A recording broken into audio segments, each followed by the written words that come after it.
بل تپوس کوي چې د مړي د مرګ په درې مرض باندې خامخا خیرات کول شریعت کې د دې څه حکم دی؟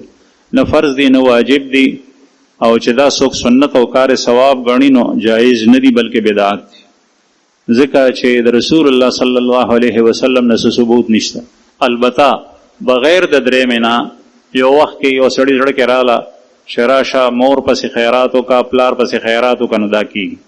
یو صحابي دی هغه په سفر تللی و چې راله نو مور یې مړه وه، عباده ابن صامت رضی الله عنه، بخاري شریف کې حدیث دی. وی رسول الله صلی الله علیه وسلم ته وایي چې یا رسول الله زما مور مړه شوه او د مور مې ډېره زیاته مینه وه، د هغې صدقه خوښه وه، نو زه د هغې د طرف نه صدقه کولی شم د هغې دپاره؟ وی چې او وی یا رسول الله ګواه شه چې ما فلانکې باغ د خپلې مور دپاره صدقه د ایصال ثواب شته. په فقیرانو باندې خوراک خول، چاته نغدې ورکول، چاته ځمکه ورکول، چاته یو شی بل شی ورکول، کپړې جوړې جامې پیزار دا ورکول شته. لیکن درېم باندې مقرر دی ګونه په خول که څه خوري او که نه خوري، دا رسم و رواج دی او بدعت دی.